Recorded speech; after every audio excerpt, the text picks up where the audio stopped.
इसी के हिसाब से हम पढ़ लेंगे।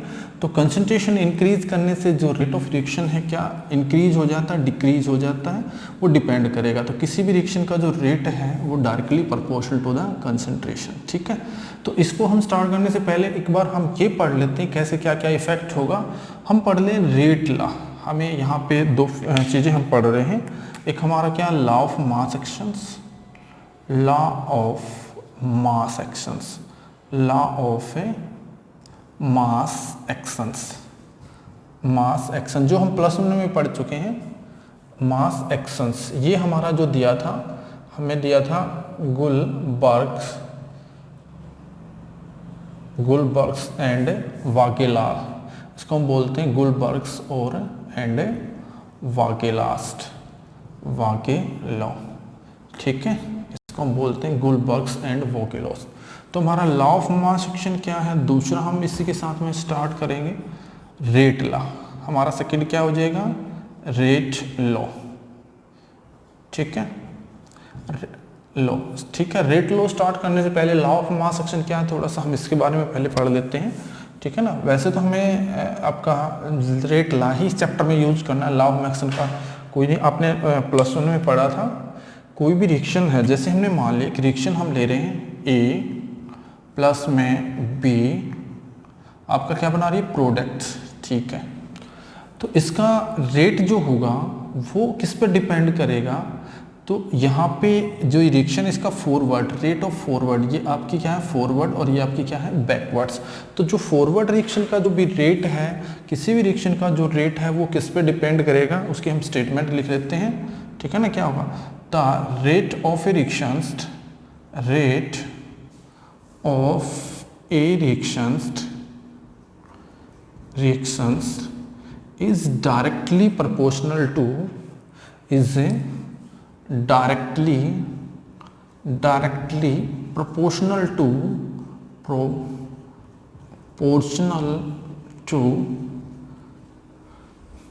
product of molar concentrations. Molar concentration या हम इसमें एक्टिव मास लिख देते हैं। एक्टिव मास और मोलर कंसंट्रेशन एक ही चीज़ है, एक्टिव मास। तो एक्टिव मास ठीक हम क्या ले लेंगे, molar concentrations and स्टोकियोमेट्रिक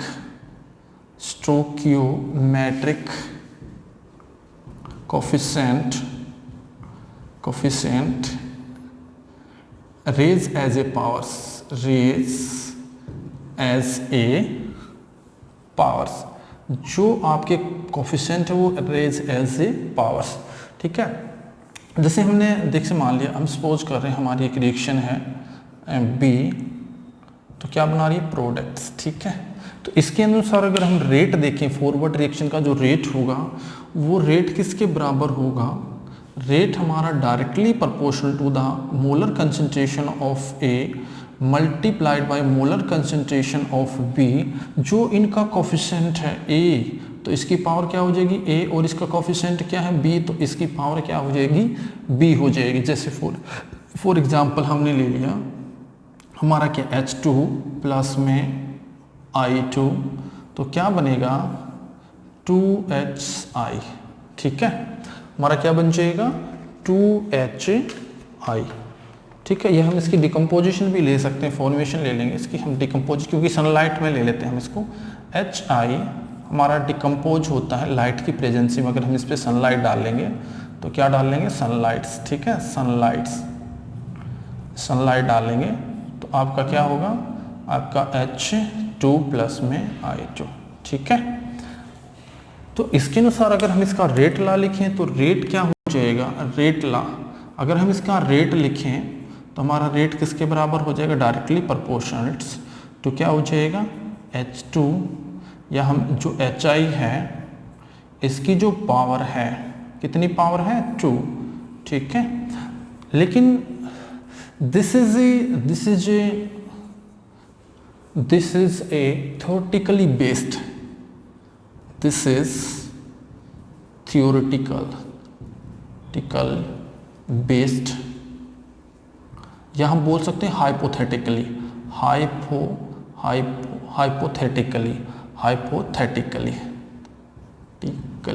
hypotheticals based. इसका मतलब जब हम एक्सपेरिमेंटली ऑब्जर्व करते हैं,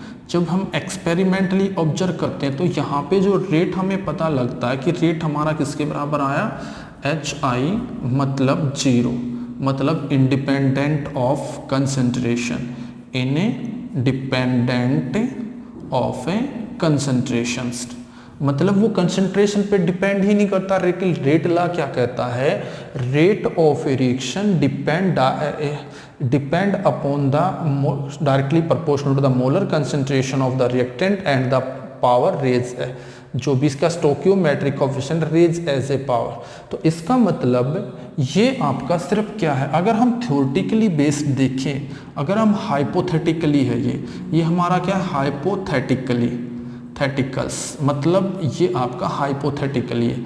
अगर हम एक्सपेरिमेंटली बेस निकालते तो ये हमारा क्या हो जाएगा, एक्सपेरिमेंटली, तो ये हमारा क्या हो जाएगा, एक्सपेरिमेंटली। तो इसको पता है हमें, थ्योरेटिकल से तो हमें कोई मतलब नहीं, हमें क्या चाहिए, हमें चाहिए एक्सपेरिमेंटली। तो इसका मतलब हम इसको क्या करेंगे, लॉ ऑफ मास एक्शन हमारे लिए कोई यूजेबल नहीं है, ठीक है ना। तो ये सिर्फ एक स्टेप रिएक्शन है, उसके लिए यूजेबल, लेकिन 2-3 टाइप की जो हमारी स्टेप रिएक्शन होंगी तो वहां पे हम इसको यूज नहीं करेंगे। तो सिर्फ समझ लेना, लॉ ऑफ मास एक्शन क्या कहता है, rate of a reaction directly proportional to the molar concentration of a product of the molar concentration of reactant and its stoichiometric coefficient। ये क्या हमारे स्टोकियोमेट्रिक कोफिशिएंट, ये भी हमारा क्या है, stoichiometric coefficient raise as a powers, जो इसकी पावर है वो क्या हो जाएंगी, रेज हो जाएंगी, रेज, ये क्या है, स्टोकियोमेट्रिक कोफिशिएंट, ये आपकी रेज हो जाएंगे। This is the law of mass action. लेकिन फिर भी मैं दोबारा रिपीट कर रहा हूं, आप देखो, अगर वो हम थ्योरेटिकली बेस्ड करते हैं तो हमारा इसकी पावर 2 मिलती है, लेकिन जब हम इसको एक्सपेरिमेंटली बेस्ड करते हैं तो हमारी इसकी पावर 0 होती है। तो इसलिए हम किसी भी रिएक्शन का जो रेट है लॉ ऑफ मास एक्शन के हिसाब से नहीं निकाल सकते। तो उसके लिए हमें क्या करना पड़ेगा, हमें फिर एक्सपेरिमेंटली बेस हम उसके ऊपर अप्लाई करेंगे। तो सेकंड हमारा जो रेट लॉ है, रेट जो लॉ है वो क्या है, उसकी स्टेटमेंट हम देख लेते हैं, वो क्या है, उसके अनुसार क्या है, रेट ऑफ ए रिएक्शन, उसके अनुसार क्या है, the rate of a reaction is directly proportional to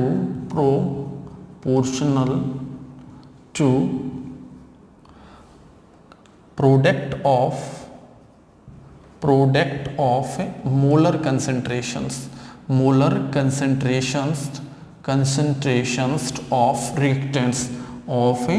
reactant की जो मोलर कंसंट्रेशन है उसके बराबर होगा, एंड द पावर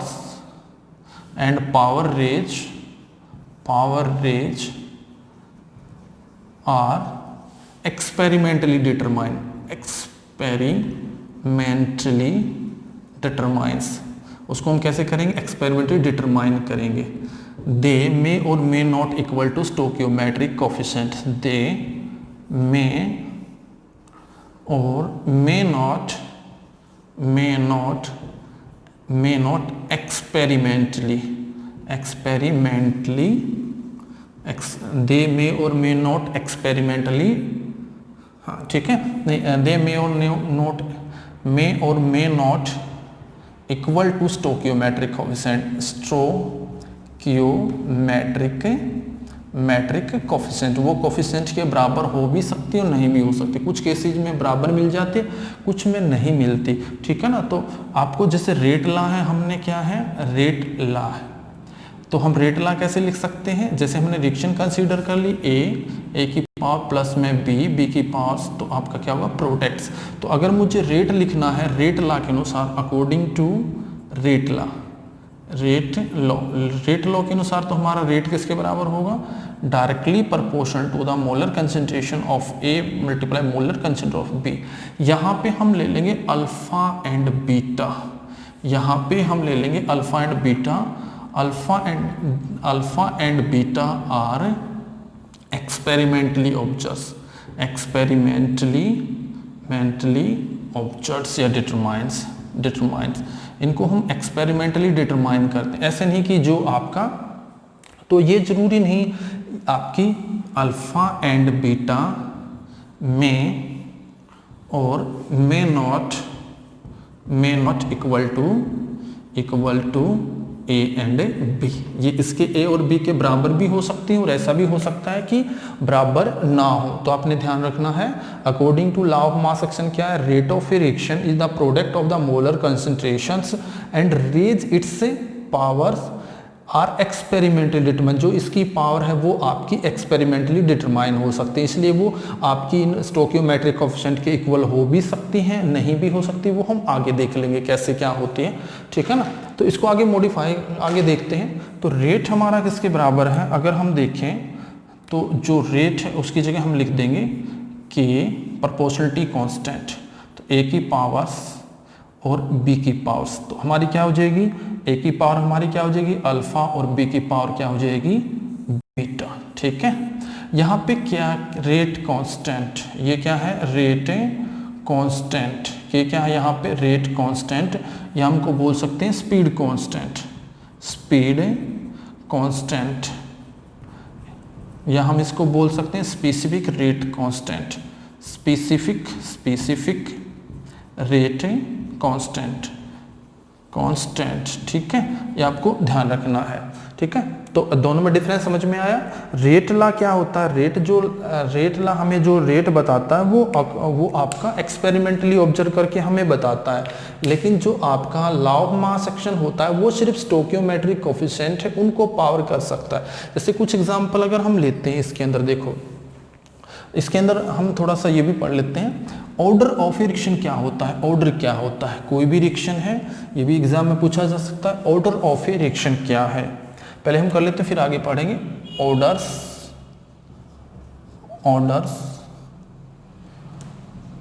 ऑफ ए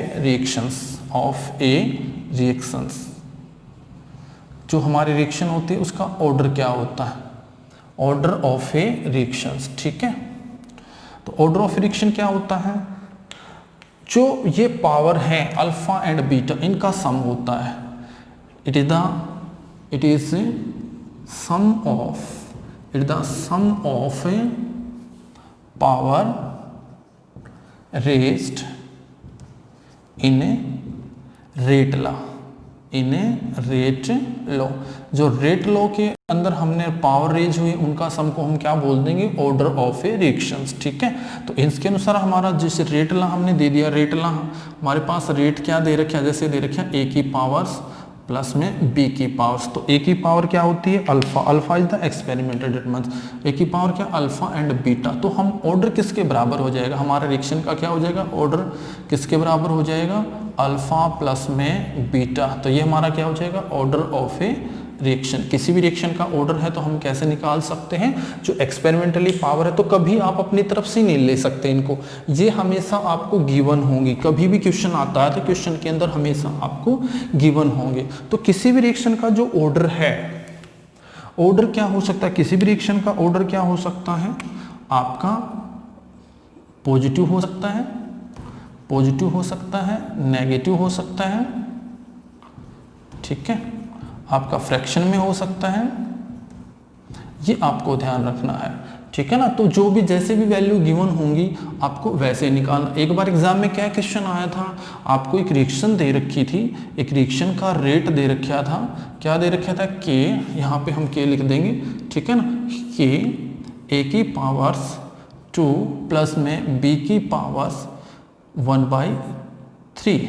तो आपसे पूछा गया था ऑर्डर क्या है, सिंपल एक नंबर में पूछा गया था। ऑर्डर में सिर्फ कुछ नहीं करना, आपको पता है ये हमने अपनी तरफ से तो ऐड की नहीं, तो सिर्फ हमने क्या करना था, वहाँ पे आपका क्वेश्चन का आंसर क्या हो जाता 2 प्लस में 1/3, तो हमारा क्या हो जाता 7/3, तो ये हमारा क्या निकल जाता ऑर्डर। तो हमने क्या करना है, जो ऑर्डर हम निकालते हैं तो ऑर्डर हमारा क्या होता है, जो भी हमें रेट लॉ के अंदर जो गिवन है, ये एक्सपेरिमेंटली डाटा गिवन है तो इसके हिसाब से हम निकाल सकते हैं, ठीक है। तो इसी हिसाब से हमें जो डिफरेंट टाइप की रिएक्शन है उनके डिफरेंट ऑर्डर होते हैं, ठीक है ना। हम कुछ ले रहे हैं तो हमारा अगर अल्फा प्लस में बीटा की पावर जीरो ऑर्डर रिएक्शंस। हमारे डिफरेंट टाइप की रिएक्शन होती हैं जीरो ऑर्डर रिएक्शंस, ठीक है, जीरो ऑर्डर रिएक्शन, जहाँ पे आपका अल्फा प्लस में beta equal to the zero है, तो हमारा क्या हो जाएगा जीरो ऑर्डर रिएक्शन। जैसे हमने ये रिएक्शन ली थी, जैसे हमारी यहाँ पे है, जैसे हमारी रिएक्शन है 2HI, इसको सनलाइट डालते हैं, सनलाइट्स तो क्या किस में टूट जाती है, H2 प्लस में O2, हमारा क्या हो जाएगा H2 प्लस में I2। तो यहाँ पे अगर हम रेट लॉ लिखते हैं इसका, तो रेट लॉ किसके बराबर होता है, के H2 प्लस में मल्टीप्लाइड बाई I2, ठीक है ना, और इसकी पावर क्या है 0 0, तो इसका मतलब ऑर्डर क्या हो जाएगा 0, तो ये आपकी जीरो ऑर्डर रिएक्शन है, ठीक है। एक एग्जांपल याद रख सकते हैं हम, जैसे मान लिया फर्स्ट ऑर्डर रिएक्शन, जैसे हमने मान लिया फर्स्ट ऑर्डर रिएक्शन, एक रिएक्शन हम ले लेंगे फर्स्ट ऑर्डर रिएक्शंस, ठीक है। याद रखने की जरूरत नहीं, फिर भी आप एक एक एग्जांपल याद रख सकते हो तो रख सकते हो, नहीं तो कोई ज़रूरत नहीं है।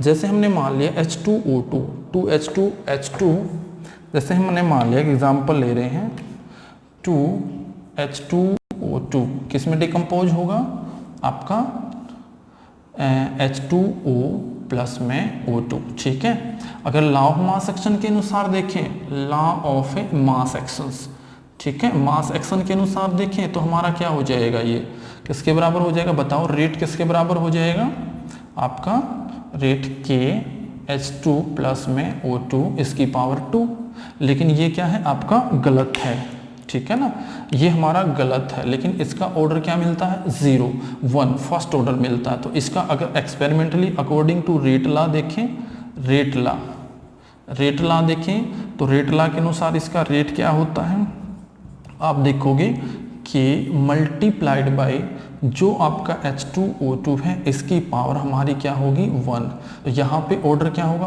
1, ठीक है, ऑर्डर क्या होगा 1। तो आपको कंफ्यूज होने की जरूरत नहीं है। अभी आपने ये सोचोगे भी ये कहाँ से बनाया, कहाँ, ये आपका एक्सपेरिमेंटली है, अभी आपको याद रखने नहीं, मुझे तो याद है इसलिए मैं लिख रहा हूँ, लेकिन आपको याद रखने की जरूरत नहीं, आगे हम सीखेंगे कि ऑर्डर कैसे निकाला जाता है एक्सपेरिमेंटली। अभी सिर्फ एक एक दो एग्जांपल आप याद रख सकते हो, ठीक है ना, जैसे 0 का ये याद रख लिया, सीधा डायरेक्ट 1 का ये याद रख लिया, ठीक है ना, तो आपको सभी का याद रखने की जरूरत नहीं है, ठीक है, तो हमें समझ में आ जाएगा। तो डिफरेंस क्या है, difference between rate and law, जैसे एक एग्जांपल लेके करते हैं, difference between law of mass actions, law of mass actions, ठीक है। तो और भी एग्जांपल लेके देख सकते हैं, देखो law of mass action and rate law, ठीक है, हमें ऐसे तो समझ में आ गया होगा। तो एक एग्जांपल और हम ले लेते हैं, जैसे ठीक है, हमने एक एग्जांपल और हम ले लेंगे जिससे हमें अच्छी तरह समझ में आ जाएगा। जैसे एक रिएक्शन आपको दे रखी है, आपको एक रिएक्शन दे रखी है आपकी, जैसे मान लिया Br नेगेटिव प्लस में BrO3 नेगेटिव प्लस में H पॉजिटिव, ठीक है, H पॉजिटिव क्या बनाती है Br2 प्लस में क्या बना देती है H2O, ठीक है, हमारा क्या बन जाता है H2O, ठीक है, 5 6, तो इसको हम क्या ले लेंगे 5 6 और 3O2, तो कितने हो जाएंगे 5 और 6, ठीक है। अगर हम इसको लॉ ऑफ मास एक्शन के अनुसार निकाल लें, लॉ ऑफ मास एक्शंस मतलब ये आपका उस टाइम तो आप इजीली निकाल सकते हो, तो लेकिन हमें एक्सपेरिमेंटली बताना है। तो लॉ ऑफ मास एक्शन के अनुसार हम देखें तो इसके अनुसार क्या होगा, लॉ ऑफ मास एक्शन के अनुसार अगर हम रेट देखें तो हमारा रेट किसके बराबर हो जाएगा, हमारा रेट किसके बराबर हो जाएगा, जैसे आप के लिख लेंगे Br प्लस में BrO नेगेटिव O3 नेगेटिव और मल्टीप्लाइड बाई H पॉजिटिव, ठीक है, मल्टीप्लाइड बाई H पॉजिटिव। लेकिन अगर हम इसमें देखें, अगर हम हमारा कोफिशिएंट क्या है 5, इसका क्या है 1, इसका 6, तो इसका क्या हो जाएगा 5, इसका क्या हो जाएगा 1 और इसका क्या हो जाएगा 6।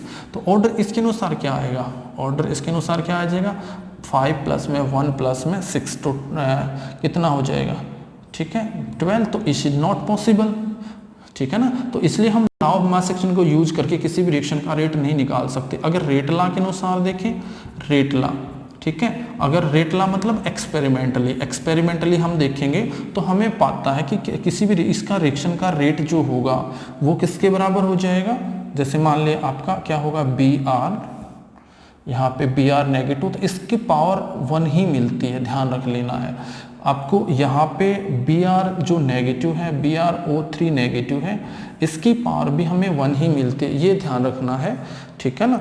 लेकिन H पॉजिटिव की जब हम एक्सपेरिमेंटली डिटरमाइन करते हैं, ठीक है ना, तो इसका क्या होगा 2 मिलती है। तो ओवरऑल ऑर्डर क्या हो जाएगा, ओवरऑल हमारा ऑर्डर क्या हो जाएगा, ओवरऑल ऑर्डर क्या होगा हमारा, इनको सम कर देंगे 1 प्लस में 1 प्लस में 2, तो टोटल कितना हो जाएगा 4। तो ये क्या है एक्सपेरिमेंटली, ये क्या है एक्सपेरिमेंटली, और ये क्या है हाइपोथेटिकल्स।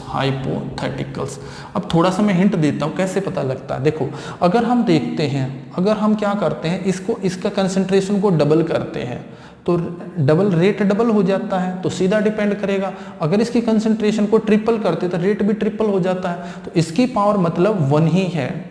अगर मैं यहाँ पे देखूँ, अगर मैं इसकी कंसंट्रेशन को डबल कर देता हूँ तो ये पावर देखो, डबल की पावर क्या हो जाएगी 2 की पावर 5, तो काफ़ी टाइम इंक्रीज हो जाएगा। लेकिन ऐसा नहीं होता है, वो आपका सिर्फ डबल ही मिलता है। इसका मतलब पावर यहाँ पे 5 नहीं, यहाँ पे पावर आपकी क्या है 1 है। अब इसके कंपेरिजन में देखें तो इसकी कंसंट्रेशन डबल करता हूँ तो रेट भी डबल हो जाता है, ठीक है। लेकिन यहाँ पे भी ऐसा, इसकी कंसंट्रेशन डबल करता हूँ तो रेट भी डबल हो जाता है, तो ये तो सेम ही रहेगा।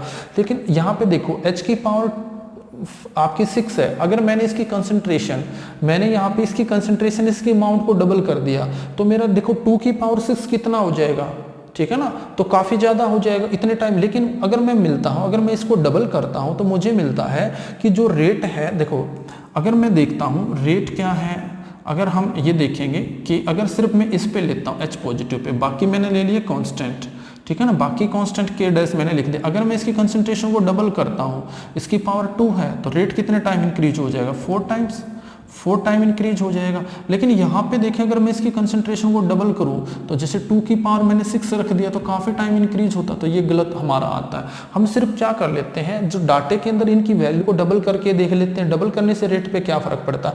अगर जैसे मान लें डबल करने से रेट डबल हो जाता है तो इसका मतलब सीधा डिपेंड करता है, उसकी पावर 1 हो जाएगी। अगर डबल करने से रेट 4 टाइम इंक्रीज हो जाता है तो इसकी पावर 2 मिलेगी, ठीक है ना। तो अगर मान लिया डबल करने से इसकी पावर, इसके रेट आपका 9 टाइम इंक्रीज हो जाता तो इसका मतलब इसकी पावर क्या हो जाएगी 3 हो जाएगी, ठीक है ना। ये हम आगे देखेंगे कैसे क्या होता है, अभी हमें ज़रूरत नहीं इसको, ठीक। अभी तक हमने समझ लिया क्या डिफरेंस होता है rate law of mass action से। अभी हम थोड़ा सा ऑर्डर भी हमने निकाल लिया कि हम कैसे ऑर्डर निकालते हैं। अब रेट कांस्टेंट क्या है, रेट कांस्टेंट यहाँ पे क्या है, उसकी क्या हमारी यूनिट होती है, ठीक है ना। अगर हम रेट कांस्टेंट को लेते हैं, रेट कांस्टेंट क्या है, रेट कांस्टेंट या हम बोलते हैं specific rate constant, specific rate constant, ठीक है। देखो रेट कांस्टेंट क्या, कोई भी रिएक्शन है, जैसे मान लिया ये रिएक्शन है आपकी, ठीक है ना, ए की पावर ए प्लस में बी आगे क्या बन जाएगा प्रोडक्ट, ठीक है, ये हम ले रहे हैं। तो हमें पता है रेट अगर हम लिखते हैं तो रेट हमारा किसके बराबर हो जाएगा, के, ए की पावर हमारी क्या है अल्फा और बी की पावर हमारी क्या है बीटा, ठीक है, ये हमने लिख लिया। अगर हम क्या करें यहाँ पे, अगर इसकी मोलर कंसंट्रेशन को 1 मान ले, मैंने सपोज कर लिया, जो आपकी कंसंट्रेशन इसकी 1 यूनिट ले लेंगे, ठीक है, 1 मोलर कंसंट्रेशन 1 मोल पर लीटर, ठीक है। उसी तरह अगर मैं बी की मोलर कंसंट्रेशन को कितना ले लें 1 मोल पर लीटर, ठीक है, इसके क्या हो जाएगी 1 मोल पर लीटर। तो हमारा इसकी वैल्यू पुट कर देंगे तो रेट किसके बराबर हो जाएगा, रेट कांस्टेंट के है, ए की पावर 1 है, इसकी अगर 1 है 1 की पावर जो भी अल्फा ले प्लस में 1 की पावर जो भी बीटा ले, तो आपका किसके बराबर हो जाएगा के। तो के क्या है, वो रेट है, when it is the rate constant क्या, it is the rate when molar concentration of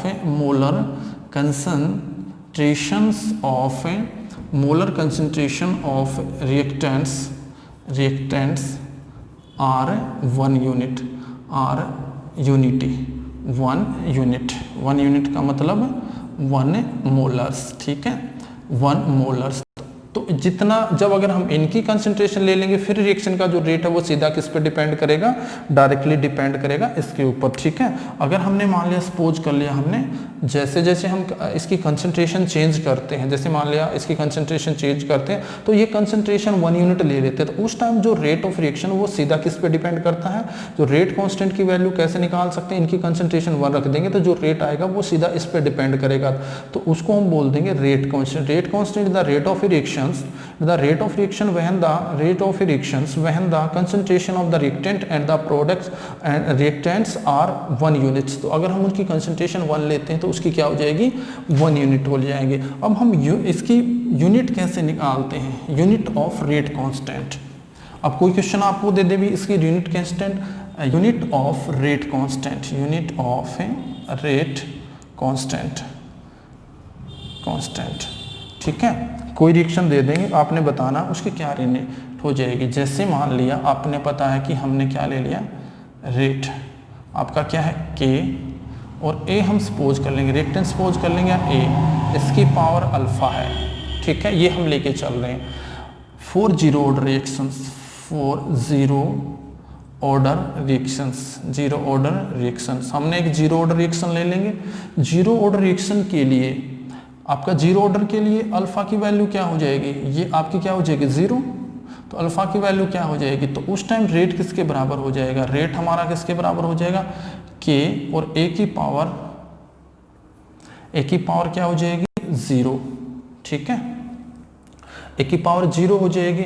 और हमें पता है रेट की यूनिट क्या होती है, तो ये हमारा किसके बराबर हो जाएगा K, और K की क्या हो जाएगी 0 के लिए, रेट किसके बराबर होता है, रेट आपको पता है dR/dt, ठीक है। तो ये क्या होगा मोल पर लीटर, इसकी यूनिट क्या हो जाएगी, इसकी यूनिट क्या होती है, कंसंट्रेशन की क्या होती है, मोल पर लीटर्स, और टाइम की कंसंट्रेशन क्या होती है आपकी सेकंड इनवर्स, ठीक है। तो क्या हो जाएगी सेकंड, तो आपका क्या हो जाएगा मोल पर लीटर पर सेकंड इनवर्स, तो ये आपकी आ जाएगी जीरो ऑर्डर के लिए। अगर मान लिया किसी के लिए पूछे, आपसे पूछे भी फर्स्ट ऑर्डर की क्या होगी, अगर हमने ले लिया 4 first orders, 4 first orders, first order reaction आपको दे देंगे। फर्स्ट ऑर्डर के लिए अल्फा की वैल्यू क्या होगी 1, तो हमारा क्या होगा dR/dt, रेट के हम इससे एक्सप्रेस कर सकते हैं, पहले हम कर चुके हैं। तो रेट हमारा किसके बराबर हो जाएगा K, और A की पावर क्या हो जाएगी यहाँ पे अल्फा की क्या हो जाएगी 1, ठीक है। अब ये पता हमें इसकी यूनिट क्या होती है और इसकी यूनिट क्या होती है, तो क्या हो जाएगा, हमें पता है कि जो इसकी यूनिट क्या होती है मोल पर लीटर सेकंड इनवर्स, आपका किसके बराबर है K मोल पर लीटर्स, ठीक है। मोल पर लीटर से मोल पर लीटर कट जाएगा तो K की वैल्यू क्या हो जाएगी second inverse 4 first orders, first orders, ठीक है। और ये आपके क्या हो जाएगी मोल पर लीटर पर सेकंड 4 जीरो ऑर्डर्स, क्या हो जाएगा जीरो ऑर्डर्स, ठीक है। तो इस तरह हम किसी की भी निकाल सकते हैं, सेकंड की भी निकाल सकते हैं, सेकंड, थर्ड, फोर्थ, फिफ्थ, ऐसे ही हम सबकी निकाल सकते हैं, ठीक है ना। तो फर्स्ट हम इस तरह कोई भी एक नंबर में आपसे जैसे मान लिया किसी की रिएक्शन के लिए रेट कांस्टेंट दे रखा है 2.10⁻³ सेकंड इनवर्स, इतना दे रखा था, आपसे पूछे भी व्हाट इज द ऑर्डर, तो आप यहाँ यूनिट से भी देख के पता चल सकते हो। यूनिट क्या है, ये किसके लिए है फर्स्ट ऑर्डर के लिए, फर्स्ट ऑर्डर्स, तो इसका मतलब रिएक्शन किस ऑर्डर की है, जैसे यूनिट फर्स्ट ऑर्डर की है तो रिएक्शन कौन सी हो जाएगी first order reaction, first order reaction आपने ध्यान रखना है, ठीक है। अब एक न्यूमेरिकल हम कर लेते हैं, जैसे जो हमने टॉपिक है इससे रिलेटेड एक न्यूमेरिकल हम कर लेते हैं तो हमें पता लग जाता है कैसे क्या न्यूमेरिकल आता है इसके ऊपर, ठीक है। सिंपल ही न्यूमेरिकल आता है, आपको दे रखा है, ठीक है ना, दे रखा है रेट लॉ ऑफ ए, कोई भी रिएक्शन दे रखी है, एक एग्जांपल ले सकते हैं, rate law of A reactions found कितना दे रखा है RkNO2 नेगेटिव, I नेगेटिव, और हमारा क्या है H पॉजिटिव, H की पावर 2 पॉजिटिव, यहाँ पे ले लेंगे, ज़्यादा उच्चित नहीं होगा, I नेगेटिव, ठीक क्या हो जाएगा, और हमारा क्या हो जाएगा H पॉजिटिव, ठीक है। इतना हमें दे रखा है, तो आपसे पूछा गया है, ये रेट ला दे रखा है, अगर हम आई की value what is the how would the rate of the reaction change when the concentration, ये पूछता है how would rate of a reaction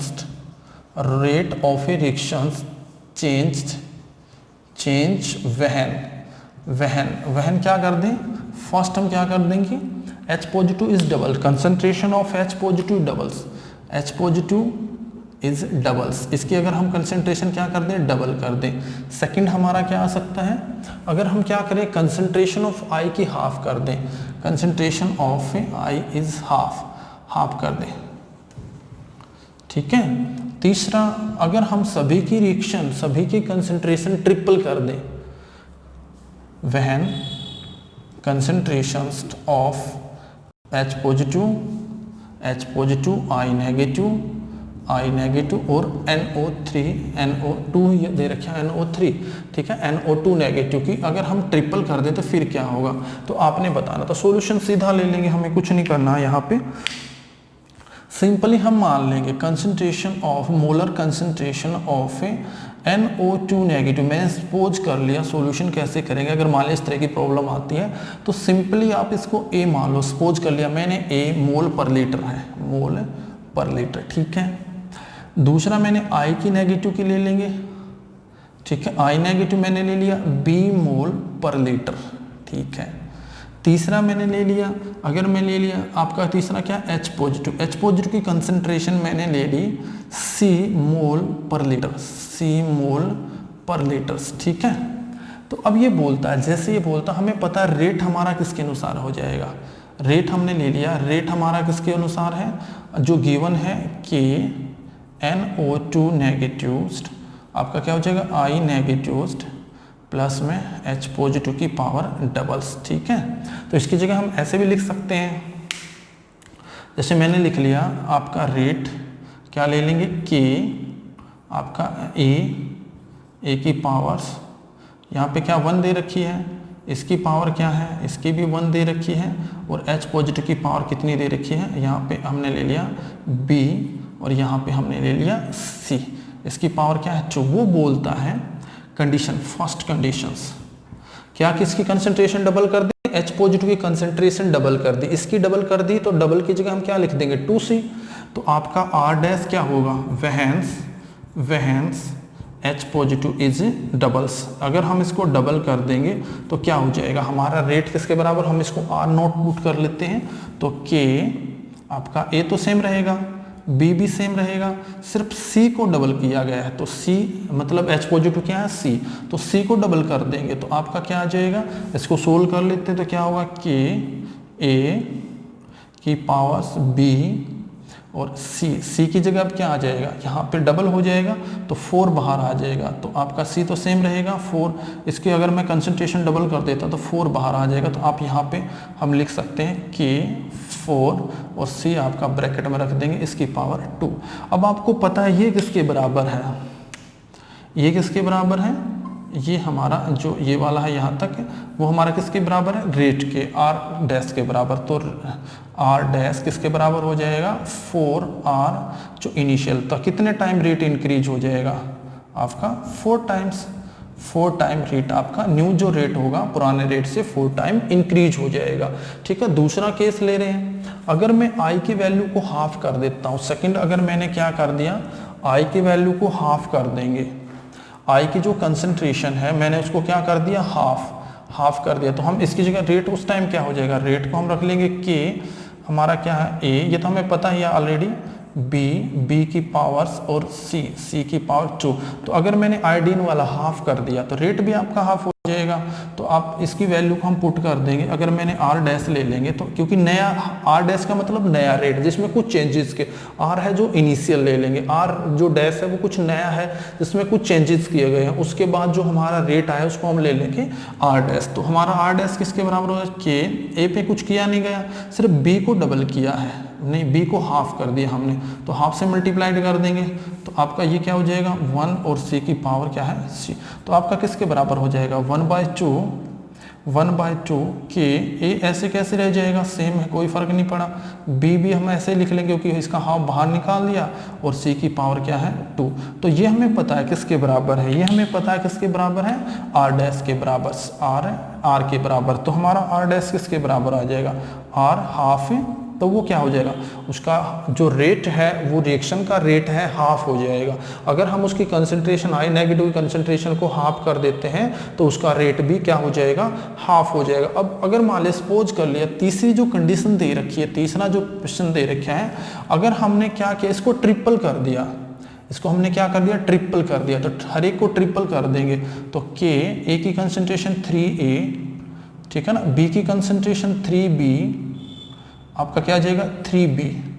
तीसरा जो पॉइंट है क्वेश्चन का, जो न्यूमेरिकल का तीसरा पॉइंट है कि उसमें हमने सभी रिएक्शन को ट्रिपल कर दिया और H पॉजिटिव की जगह क्या लिख देंगे 3C ऊपर पावर। तो बताओ कितने टाइम इंक्रीज हो जाएगा। तो हम इसको सोल्व कर लेते हैं। तो 3 3 3 और 9, तो कितना हो जाएगा 3 मल्टीप्लाइड बाई 3 मल्टीप्लाइड बाई 9। तो बाकी हमारा वही आ जाएगा, वो आएगा के multiplied by A multiplied by B और मल्टीप्लाइड बाई सी की पावर स्केयर। क्योंकि ये 9 कहाँ से आया, क्योंकि सी की पावर 2 होती है। तो क्या हो जाएगा आपका 81 टाइम इंक्रीज हो जाएगा, तो आर आ जाएगा। तो हमारा नया जो रेट होगा, नया जो रेट डैश होगा वो क्या हो जाएगा, उससे 80 टाइम इंक्रीज हो जाएगा। 81 टाइम्स आपका क्या हो जाएगा, इंक्रीज हो जाएगा। आप ऐसे भी लिख सकते हो 81 टाइम इंक्रीज हो जाएगा रेट, टाइम इंक्रीज। ठीक है, तो आज हम यहीं तक खत्म करते हैं। ठीक है।